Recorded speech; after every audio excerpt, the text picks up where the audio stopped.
Okay, நம்ம லாஸ்ட்டாக part 5 வரைக்கும் பார்த்துருப்போம். அது உங்களுக்கு எல்லாருக்குமே நல்லா புரிஞ்சிருக்கும்னு நான் நினைக்கிறேன். இப்போ நம்ம பார்க்க போகிறது பீரியாடிக் ட்ரெண்ட்ஸ் இன் அட்டாமிக் ரேடியஸ் பார்க்க போகிறோம். ஓகேங்க, பீரியாடிக் ட்ரெண்ட்ஸ் இன் அட்டாமிக் ரேடியஸுங்கும்போது அது என்ன சொல்கிறாங்க அப்படின்னா, பீரியட்ஸ்லேயும் ஒரு இது இருக்குது, வேரியேஷனு, குரூப்லேயும் வேரியேஷன் இருக்குது. ஸோ ஃபஸ்ட் நம்ம பார்க்க போகிறது என்னன்னு கேட்டிங்கன்னா, வேரியேஷன் இன் பீரியட்ஸ் பார்க்கலாம். Atomic radius tends to decrease in a period. எப்போவுமே அட்டாமிக் ரேடியஸ் வந்து பீரியட் டிக்ரீஸ் தான் ஆகும். ஏன்னா அது லெஃப்ட்லேருந்து ரைட்டு போகிறதுனால. பீரியட் எப்போவுமே மூவ்மெண்ட் எப்படின்னு கேட்டிங்கன்னா லெஃப்ட் டு ரைட் தான். அப்படி போகும்போது உங்களுக்கு என்னென்னா இன்க்ரீஸ் ஆகுது. அப்போ ரைட் டு லெஃப்ட் எப்படி இருக்கும்? லெஃப்ட் டு ரைட் என்ன டிக்ரீஸ் ஆகுது. அப்போ ரைட் டு லெஃப்ட் எப்படி இருக்கும்? இன்க்ரீஸ் தானே ஆகும். அந்த மாதிரி. So left to right decrease ஆகுது, ரைட் டு லெஃப்ட் இன்க்ரீஸ் ஆகுது. எப்படி மாற்றி போட்டாலும் நீங்கள் கரெக்டாக ஆன்சர் பண்ணணும். Okay, as we move from left to right along a period, the valence electrons are added to the same shell. ஒரே ஷெல்லுக்கு ஆட் பண்ணுறாங்க. அப்போ the simultaneous addition of protons, at a டைமில் எல்லாம் ஆட் பண்ணுறாங்க. simultaneous addition of protons to the nucleus. அப்போ add பண்ணும்போது proton வந்து positive charge தானே. அப்போ என்ன பண்ண, நியூக்ளியஸ் ஆட் பண்ணும்போது அதோட நியூக்ளியர் சார்ஜ் என்ன ஆகுதுன்னா இன்க்ரீஸ் ஆகுது. அது மட்டும் இல்லாமல் நியூக்ளியர் சார்ஜோட இன்க்ரீஸ் ஆகிறது மட்டும் நிற்காமல் எலக்ட்ரோஸ்டாட்டிக் அட்ராக்டிவ் ஃபோர்ஸ் இன்க்ரீஸ் ஆகுது. அப்போ அட்ராக்டிவ் ஃபோர்ஸ் இன்க்ரீஸ் ஆகுதுன்னா உங்களுக்கு என்னது, நியூக்ளியஸும் அந்த ப்ரோட்டானும் ஒன்றுக்கு ஒன்று அட்ராக்ஷன் இழுக்குது. அது ரொம்ப இன்க்ரீஸ் ஆகுது. எதுக்கு இடையில பார்த்தீங்கன்னா அந்த ப்ரோட்டானுக்கும் அந்த வேலன்ஸ் எதுக்கு இடையில அட்ராக்டிவ் ஃபோர்ஸ் இன்க்ரீஸ் ஆகுதுன்னா வேலன்ஸ் எலக்ட்ரானுக்கும் நியூட்ரானுக்கும். வேலன்ஸ் எலக்ட்ரான் எது, உங்களுக்கு அவுட்டர் மோஸ்ட் ஷெல்லில் இருக்கக்கூடிய எலக்ட்ரான்ஸ் தான் உங்களுக்கு என்னது, வேலன்ஸ் எலக்ட்ரான்ஸ். அதுக்கும் இந்த நியூக்ளியஸுக்கும் எலக்ட்ரோஸ்டாட்டிக் அட்ராக்டிவ் ஃபோர்ஸ் வந்து இன்க்ரீஸ் ஆகுது. தேர்ஃபோர் த அட்டாமிக் ரேடியஸ் டிக்ரீசஸ் அலாங் எ பீரியட். அப்போ என்ன கேட்டிங்கன்னா இதனால தான் அட்டாமிக் ரேடியஸ் பீரியடில் டிக்ரீஸ் ஆகுது அப்படிங்கிறாங்க. எப்போனா லெஃப்ட் டு ரைட்டு போகிறதுனால. ஸோ இது வந்து உங்களுக்கு ஒரு ரீசனிங் கொஸ்டினில் கேட்டால் கூட நீங்கள் 2 மார்க் கூட கேட்டால் எழுதிக்கலாம். ஓகேங்களா. எதனால் அடிஷன் ஆஃப் ப்ரோட்டானு நியூக்ளியஸில் ஆட் பண்ணுறதுனால எஃபெக்ட் நியூக்ளியர் சார்ஜ் இன்க்ரீஸ் ஆகுது. அதோடு நிற்காமல் electrostatic force of attraction increase ஆகுது. எதுக்கு, வேலன்ஸ் எலக்ட்ரானுக்கும் நியூக்ளியஸ்க்கும். ஓகேங்களா. ஓகே, நெக்ஸ்ட்டு பாருங்கள், எஃபெக்டிவ் நியூக்ளியர் சார்ஜ் அப்படின்னாங்க. அப்படின்னா எஃபெக்டிவ் நியூக்ளியர் சார்ஜ்னா என்னப்பா அப்படின்னு நீ சொல்கிற, அப்படின்னா என்னது அப்படின்னு சொல்லி கேளுங்க. அப்படின்றது ஒரு கான்செப்ட் தான். ஓகேங்களா, அது என்னன்னு சொல்லி பார்க்கலாம். In addition to the electrostatic force of attraction. Electrostatic force of attraction என்னது, F is equal to Q1 F directly proportional to Q1 Q2 by R². இதுதான் எலக்ட்ரோஸ்டாட்டிக் ஃபோர்ஸ் ஆஃப் அட்ராக்ஷன். அப்போ இது பார்க்கும்போது இன் அடிஷன் நீங்கள் வந்து 12th ஃபிசிக்ஸில் படிப்பீங்க electrostatic force of attraction என்னன்னு சொல்லி. ஸோ நல்லா பாருங்கள், in addition to the electrostatic force of attraction between nucleus and electrons there exist repulsive force among electrons. அந்த எலக்ட்ரான்ஸுக்கு இடையில உனக்கு ஒரு ரிப்பல்சிவ் ஃபோர்ஸ் நடக்குது. அந்த ரிப்பல்சிவ் ஃபோர்ஸ் எங்கெல்லாம் நடக்குதுன்னு பார்த்தீங்கன்னா இன்னர் ஷெல் எலக்ட்ரான்ஸுக்கும் வேலன்ஸ் எலக்ட்ரான்ஸுக்கும். அது என்னங்க, அப்போல்லாம் என்னடானா அட்டாமிக் அட்ராக்டிவ் ஃபோர்ஸ்னு சொல்கிறேன், இப்போ என்னடானா ரிப்பல்சிவ் ஃபோர்ஸ்னு சொல்கிறேன். அப்படின்னா என்ன மீனிங் அப்படின்னு கேட்டிங்கன்னா நல்லா நோட் பண்ணிக்கோங்க. ஃபிசிக்ஸோடைய பேசிக் லா ஆஃப் சார்ஜ் என்னன்னு கேட்டிங்கன்னா like charge repel each other, unlike charge attract each other. Unlike சார்ஜ்னால் ப்ளஸ்ஸு மைனஸ் தான் ஒன்றுக்கு ஒன்று அட்ராக்ட் ஆகும். ப்ளஸ்ஸோ இல்லை மைனஸோ அட்ராக்ட் ஆகாது. இப்போ உதாரணத்துக்கு ஒரு ரிமோட் எடுத்துக்கிட்டேன்னு வச்சுக்கோங்களேன். ஒரு பேட்டரியில் நீங்கள் ரிமோட்டில் பேட்டரியை போடுறீங்க.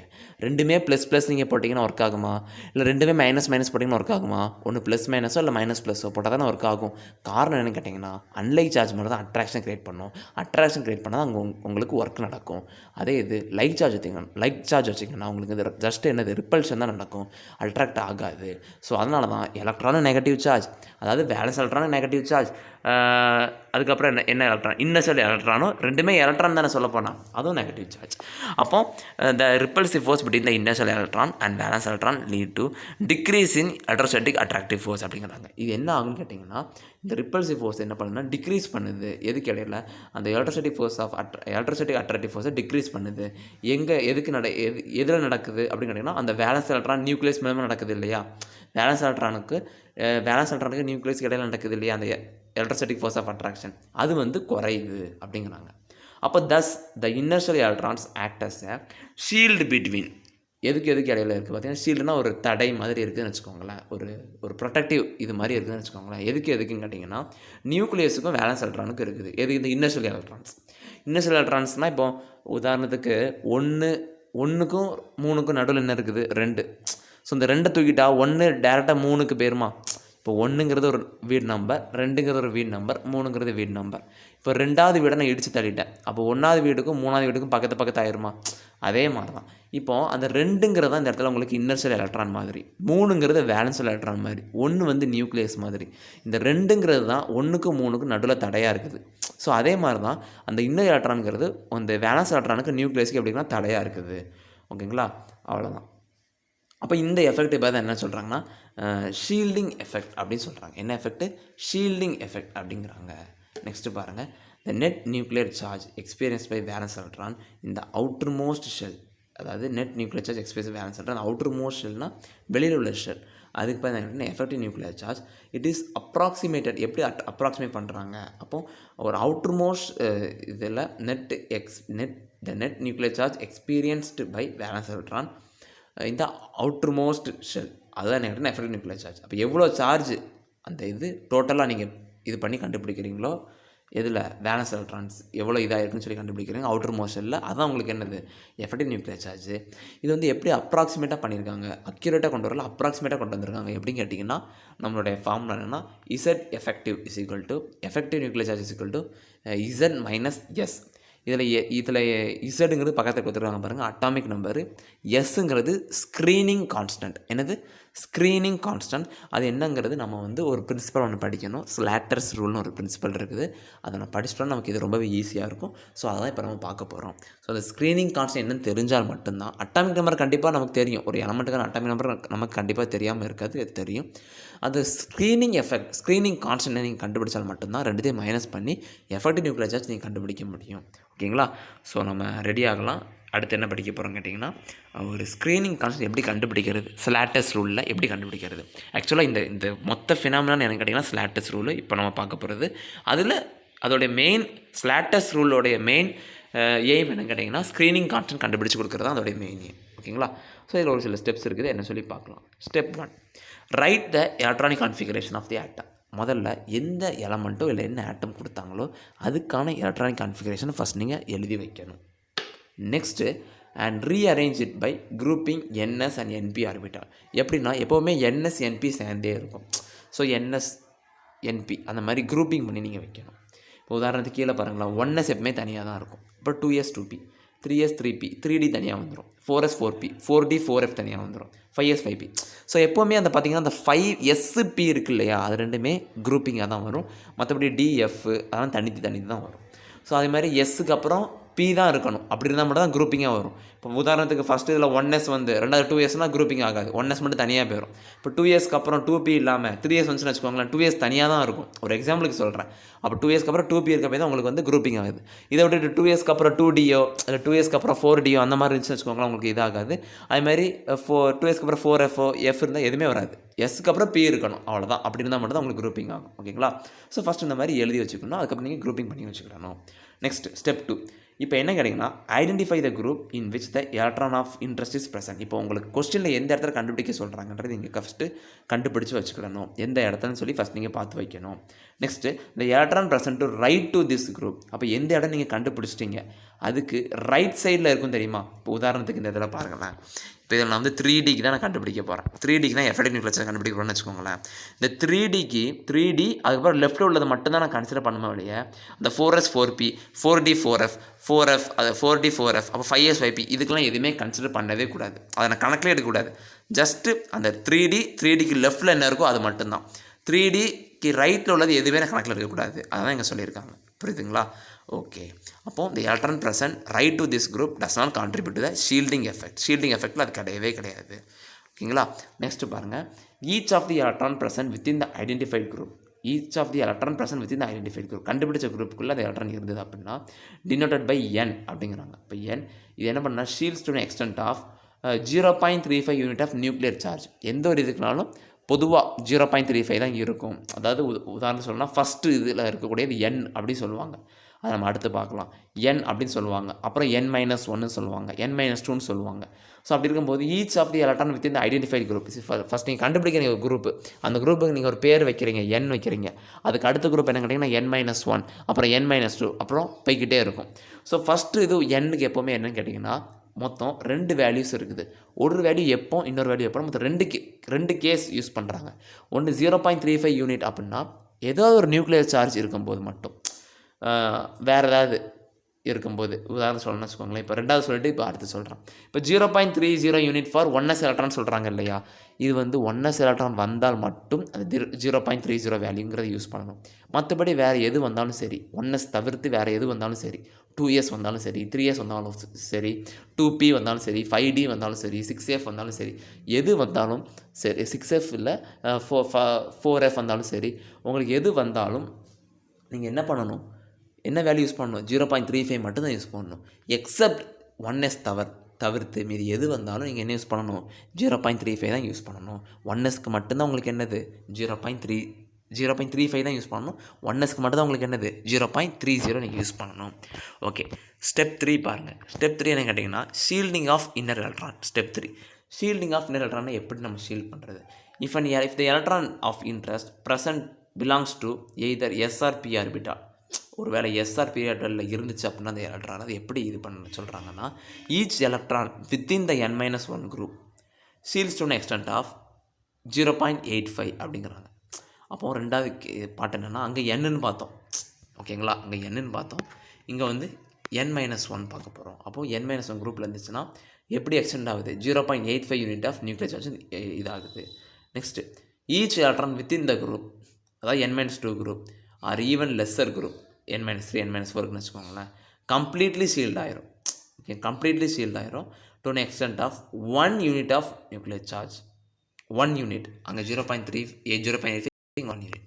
நெக்ஸ்ட் பாருங்கள், if the electron of interest belongs to d or f orbital, ஒரு எலக்ட்ரானு டிஆர்எஃப் ஆர்பிட்டாலில் இருந்ததுன்னு வச்சுக்கோங்களேன். அப்படி இருக்கும்போது என்ன இருக்குன்னு கேட்டிங்கன்னா, தென் each of electron left of the group of electron of interest seals to the extent of 1 unit of nuclear charge. வேறு ஒன்றுமே இல்லைங்க. If the electron of interest belong to d இல்லை எஃப் ஆர்பிட்டல் இருந்துன்னு வச்சுக்கோங்களேன், then each of electron left of group of electron interest shields to extent of 1 unit of nuclear charge. அது என்ன சொல்கிறாங்கன்னா 1 unit சொல்கிறாங்க டி இல்லை எஃப் வரும்போது. ஓகேங்களா, ஓகே, டி இல்லை எஃப் வரும்போது உங்களுக்கு என்ன வேல்யூ 1. ஓகே, நெக்ஸ்ட்டு பாருங்கள்.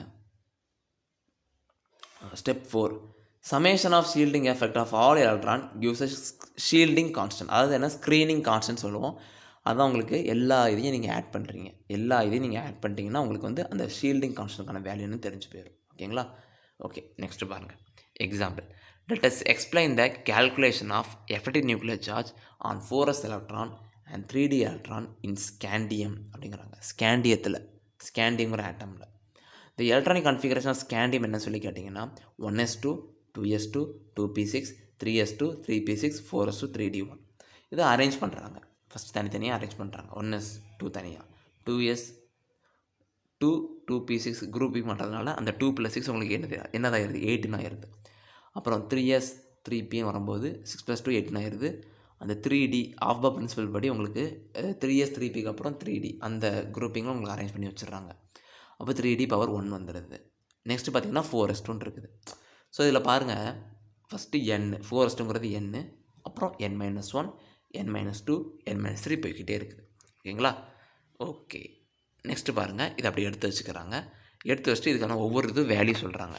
இப்போ n பார்த்திங்கன்னா நம்பர் ஆஃப் எலக்ட்ரான். இப்போ இது எதுக்கானது நல்லா பாருங்கள். இப்போ நம்ம வந்து என்ன கண்டுபிடிக்க போகிறோம் தெரியுமா, let us explain the calculation of effective nuclear charge on 4s electron and 3d electron in scandium. So பார்க்கும்போது இதில் 4s electron தான் நம்ம கண்டுபிடிக்க போகிறோம் effective nuclear charge என்னன்னு சொல்லி. இது வந்து என்ன கான்ஃபிகரேஷன், ஸ்கேண்டியத்துக்கான கான்ஃபிகரேஷன். ஸோ ஃபஸ்ட்டு பார்க்க போகிறது 4s electron.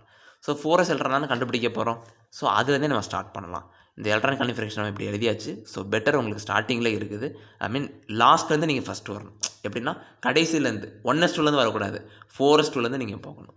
ஸோ 4 அதே மாதிரி இங்கே எழுதியாச்சு. டப்பாக்கு மேலே பாருங்கள் 4s2. ஸோ n, அப்புறம் 3s 3p 8ம் 3d 1ம் n-1, அப்புறம் n-2 n-3 இருக்குது.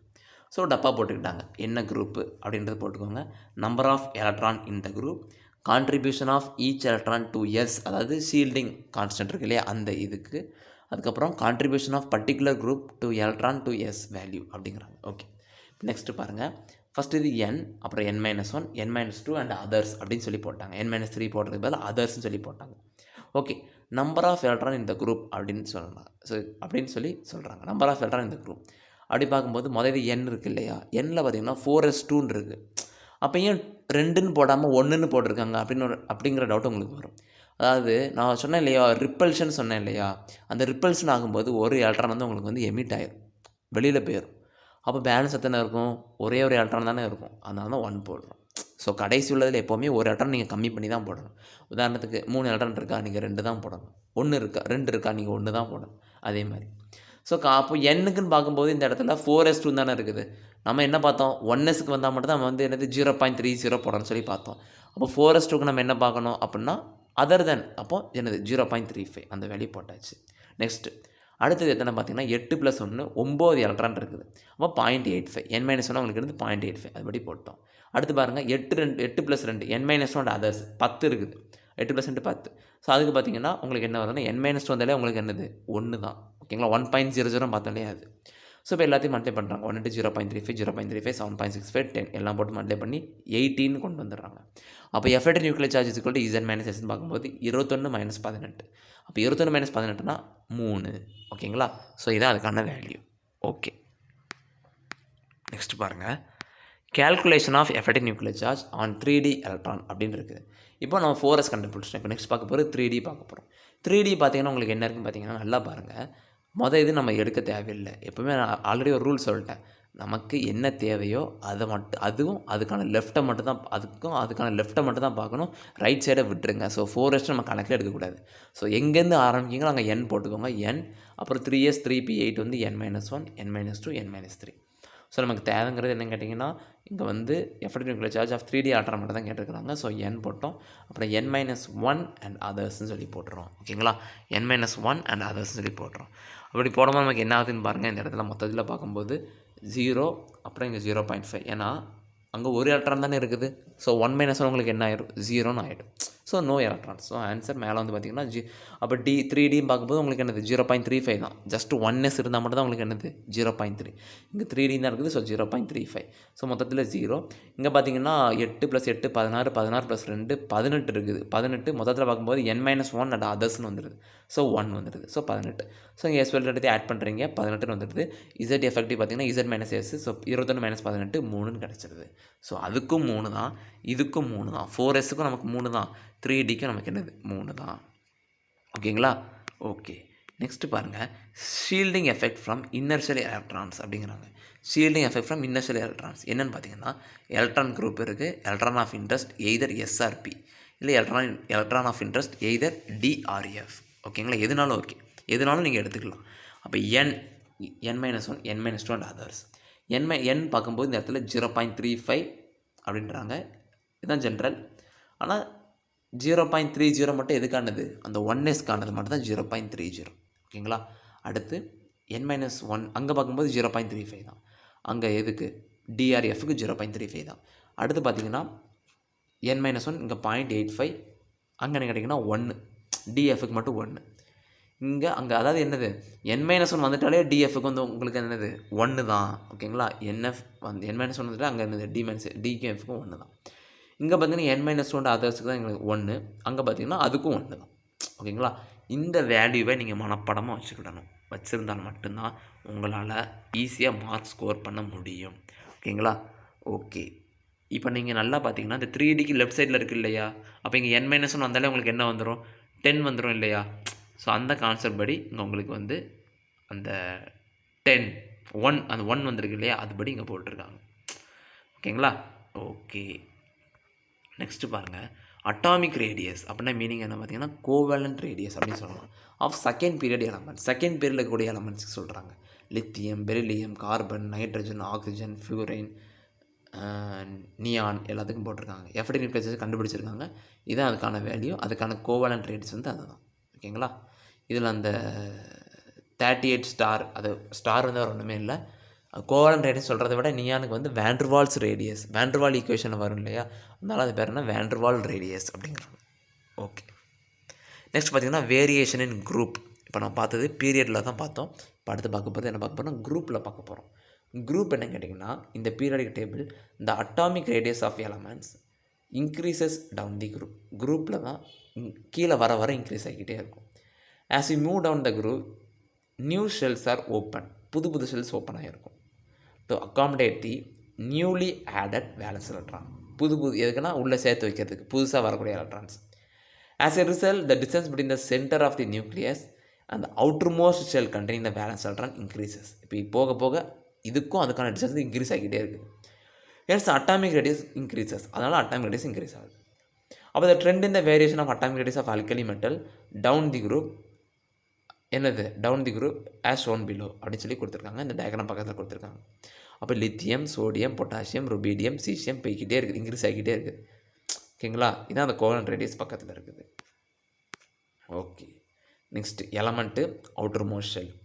எலமெண்ட்டுன்னு பார்க்கும்போது லித்தியம், சோடியம், பொட்டாசியம், ருபீடியம் கொடுத்துருக்காங்க. அவுட்டர் மோஸ்ட்டுன்னு பார்க்கும்போது கண்டிப்பாக வேலை சொல்கிறாங்க 2 எலக்ட்ரான் 3 4 5 6 அதுமாதிரி 1.34 1.54 1.96 2.1 2.25 வந்துட்டு அவ்வளோதாங்க. ஓகே, இப்போ லாஸ்ட்டாக உங்களுக்குன்னு ஒரே ஒரு question. Evaluate your self using latest rule. Calculate the effective nuclear charge on a 3p electron in aluminum and chlorine. குளோரினுக்கு நம்ம அலுமினியத்துக்கும் குளோரினுக்கும் 3p எலக்ட்ரானை எப்படி இருக்குன்னு சொல்லி கண்டுபிடிக்கணும். Explain how these results are relate to atomic radius of 2 atom. எப்படி atomic radius of 2 ஆட்டத்துக்கு relate பண்ணிக்கிறாங்க அப்படின்னு சொல்லி பார்க்க போகிறோம். ஓகேங்களா. ஸோ ஃப்ரெண்ட்ஸ், இவ்வளோ நேரம் கவனித்ததுக்கு ரொம்ப ரொம்ப நன்றி. தேங்க்யூ ஃபார் வாட்சிங். முக்கியமாக இதை வந்து தமிழ் மீடியம் ஸ்டூடெண்ட்ஸுக்கு ஷேர் பண்ணிடுங்க. State board students, English medium ஸ்டூடெண்ட்ஸாக இருக்கட்டும், யாருனாலும் பாருங்கள். சிபிஎஸ்சி ஸ்டூடெண்ட்ஸாக இருந்தாலும் சரி, நீங்கள் இதை பாருங்கள். வேறு எதுவும் டவுட்னா உங்களுக்கு இந்த பாடங்களில் எதுவும் டவுட்னா உங்களுக்கு நீங்கள் கமெண்ட் பாக்ஸில் தாராளமாக கமெண்ட் பண்ணி கேட்கலாம். மேலும் அடுத்தடுத்த வீடியோக்கள், இது சம்மந்தப்பட்ட வீடியோக்கள், ஃபிசிக்ஸ், கெமிஸ்ட்ரி எல்லாமே நீட் எக்ஸாமுக்கும் ஐஐடி எக்ஸாமுக்கும் ரெண்டுத்துக்குமே சேர்த்து இதில் போஸ்ட் பண்ணப்படும். ஸோ ஃப்ரெண்ட்ஸ், தேங்க்யூ ஃபார் வாட்சிங்.